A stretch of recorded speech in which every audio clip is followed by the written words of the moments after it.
Hello and welcome to the channel. So if you're new here to my channel, this is just me investing in my TFSA and RSP to build a passive income stream primarily focused on dividends to replace my primary income and eventually retire at some point. So the account value is at $20,619.57.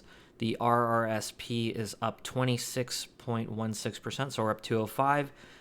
So this only has Starbucks and SCHD, so a much smaller portfolio, but it's a much smaller portfolio, so it doesn't really need a ton of positions. The larger one is my TFSA, so this one's down only 1%, or down 259.37. So across the two accounts, I'm down about $50.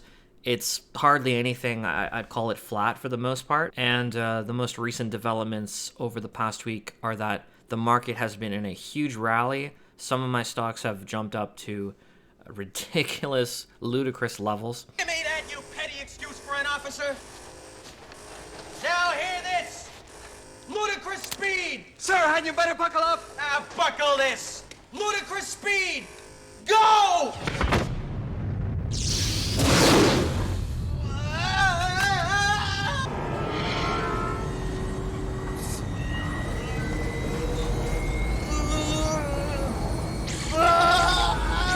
And we also had an interest rate hike from the Bank of Canada by 0.25%. Bank of Canada also stated that it may actually start pausing those rate hikes depending on how inflation goes. So we'll see how that turns out in the future. If they do, if inflation continues to go down and the rate hikes stop going up so high, then that's very good news for stocks and other assets.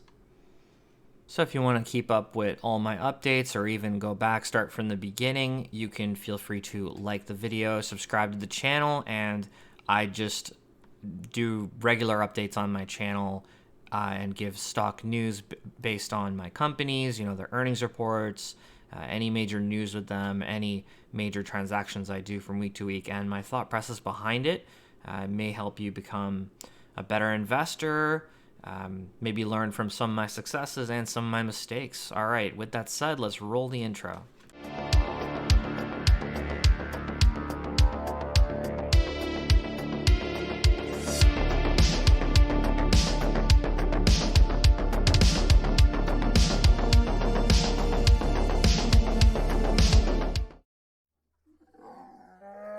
So in the TFSA, we're up 9% in the last month, or up 15.7541.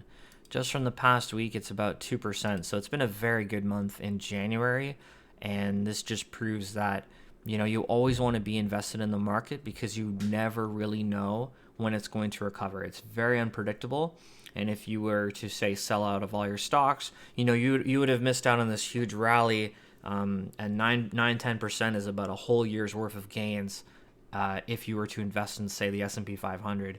And just missing out on that can have devastating effects on your long-term returns. And past year, we're still down 5% over the last year, and all time we're only down 1% or 259. So not much change, not much improvement in our TFSA, and in fact, but we are heading up much higher, which is nice to see. So Apple is back into the green. So we're in the green by 1.69%. We have $25 in our cash account here, which we received from Scotiabank. So they paid us a dividend, which is nice. So we're going to actually reinvest that right back into Scotiabank, get about a third of a share. So pretty awesome that I don't have to put in money. And, Scotia's kind of just purchasing itself. I'd like to get it to the point where it could just buy itself, so I need to about triple my position before that happens. Algonquin Power has been climbing out of the high $8 range, so they're at about 9. So I bought one more share of AQN, just reinvesting that dividend right back into itself. I bought one share of Alimentation Couche-Tard, so one more ATD, so we went up to 12. This is one of the stocks that I had a goal of to increase my weighing in the portfolio to 5%. So I'll continue doing that. Hopefully the price keeps declining because I do want to increase my position. Aritzia has climbed up from 45 to 47 since the last update, just going up along with the rest of the market. Brookfield Asset Management and BN have both really climbed out of that hole that they were in. So they've made huge gains. So we're only down a couple percentage points in each. Not too bad. Scotiabank is down 10%. I purchased one more share of Scotiabank. I really like it at these levels, and I'm trying to build it to a point where I can purchase shares of itself, and then my dividends can go elsewhere. So nice little addition there. Costco is climbed out of the mid to high 400s back up to 503. So this one's nearly flat as well. I'm not really going to be adding more to this position unless it goes to the 450 range again. And about one more share of ENS, so one more share of our Enbridge Split Corp, which gives us an over 10% yield. They pay us monthly. That's why I don't hold the regular Enbridge. So this is paying us over $10 a month now, which is awesome. So that's just cash flow hitting our account all the time on a consistent basis. Intel had quite the drop from the 30 range with some terrible earnings. Let's look at the numbers. Stop! He's already dead. So if we look at the Q4 numbers, revenue is down 32%, which is pretty bad. So 14 instead of 20. Again, very tough numbers coming from last year just because, everybody was buying laptops, desktops in just mass quantities in the previous year, and of course that's not sustainable. People aren't going to be purchasing a new laptop or a new computer or upgrading their computers after just 1 year. Typically people upgrade in 3-year cycles, 4-year cycles. So I think in some time this will improve, and it's just very tough comparables. And, it's just the PC segment as a whole. I think we haven't seen such a rough market since like the 90s, early 2000s. So it's an abrupt drop. The gross margins of the company are also down. So they're down about 14.5 points, so 39 instead of 53. Again, just due to the fact that they're investing so much money into the foundry business. So the gross margins are going to look, pretty terrible. It's not like they're so much less efficient at making their products. It's just all their money is going towards something else. So their margins overall from their revenue is lower. R&D is up 6.2 from 6 billion, so up 3%. This is what I like to see. This is showing that Intel is very serious about competing. So I want them to at least maintain their R&D budget, if not continue increasing it, because my whole thesis on investing in the company is that they're going to continue to dominate with their products and, be competitive with AMD. And they are, because, the 13th generation processors are better than the AMD 7000 series. So they are better on the desktop, but they do need to, improve their data center and server market. That's somewhere they're very weak. Operating margin is lower as well. Again, everything's going into the foundry business, and the earnings per share loss, we're down. So overall, these earnings just look horrible. If we look at the full year results, they're not quite as ugly. So revenue is only down 20% versus the 32 from the previous quarter from 2021. Gross margins, same thing. R&D, definitely a higher increase there, which is good. So yeah, it's just this quarter is just absolutely brutal. I think we're in a horrible slowdown in 2023. It just may be a terrible year for semiconductors in general. And I think the main mistake I made investing in Intel was just the timing and my entry point of it. I should have waited for the cycle to get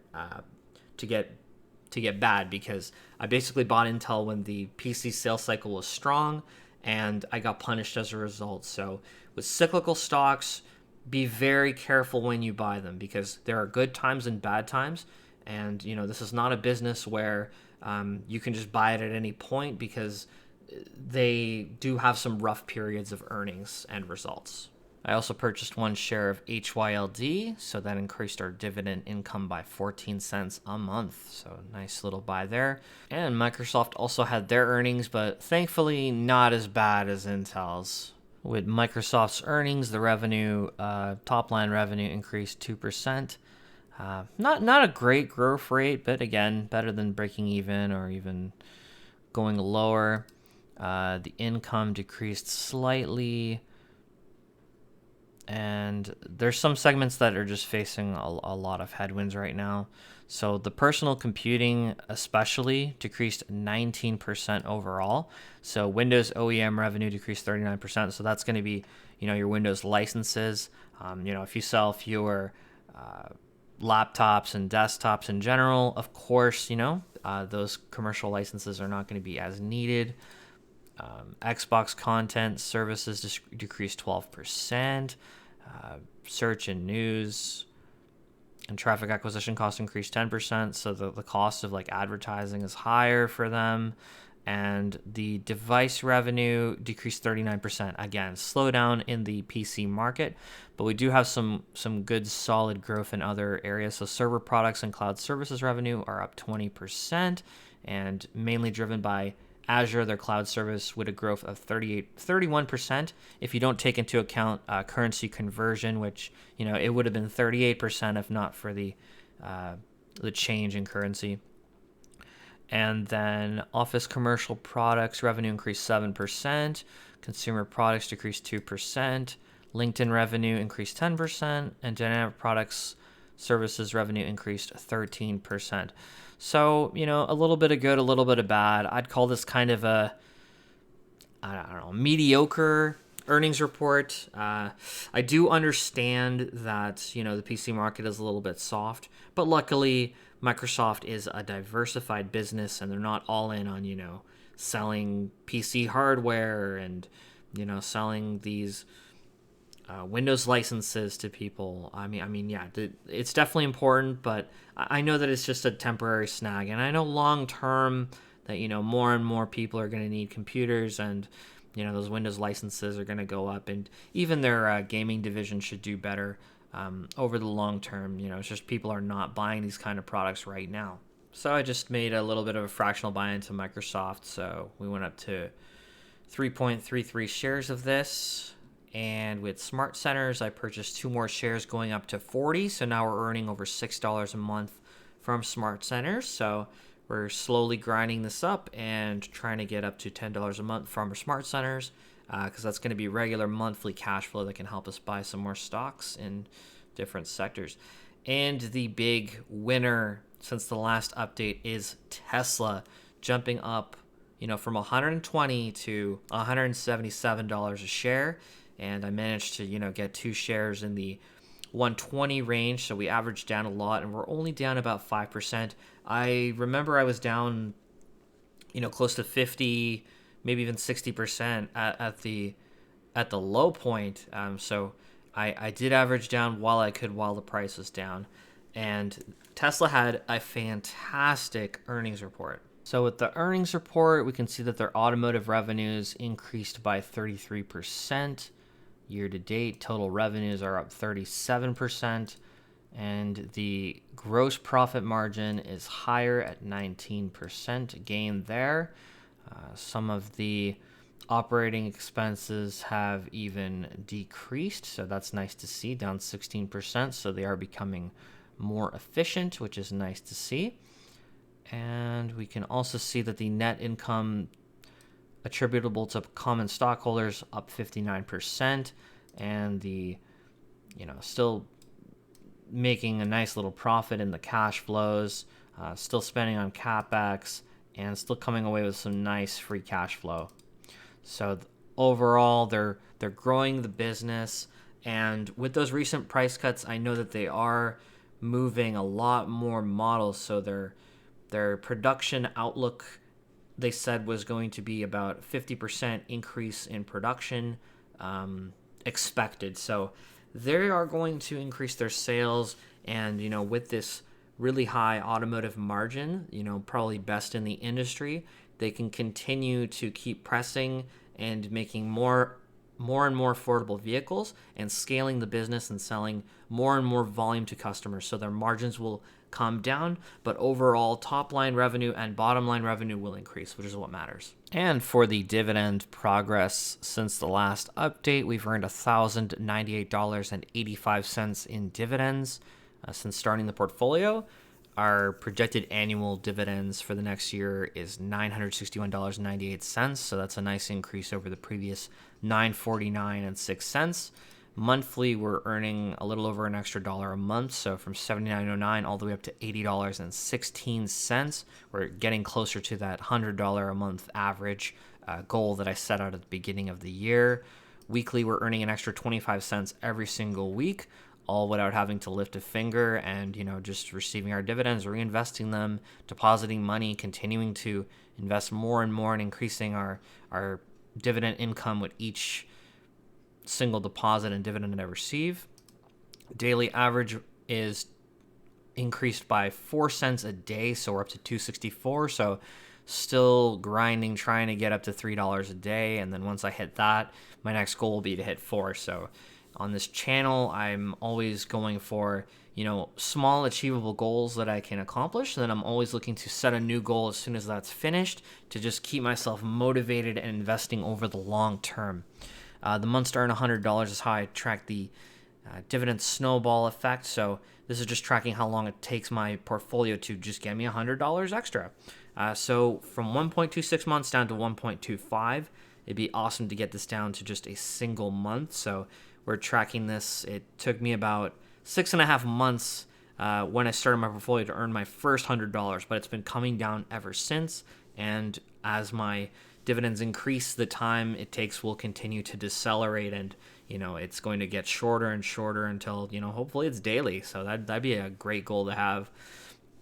And then hourly, if the portfolio were to work a 40-hour work week job for me, it would make about 46 cents a week. So January so far, we've earned $93.13. Thanks to that little Scotiabank dividend of $25, so pretty nice. I'm still going to get another one from TD, so we should be over 100 this month, and we can see my progress over the year. So first year of investing, 261, second year, 743, and so far 2023, haven't even received all of my dividends, but more than a third of my first year of investing in less than a month in 2023. We can see the progress of my dividends over time. So if you want to get started with dividend investing or just investing in general, feel free to use my link for WealthSimple in the description below. And if you make a deposit, you can receive up to $3,000 for doing so, and you do help support the channel. In the comments below, just let me know what stocks of yours has performed the best in the last week. All right, have a good day, everybody.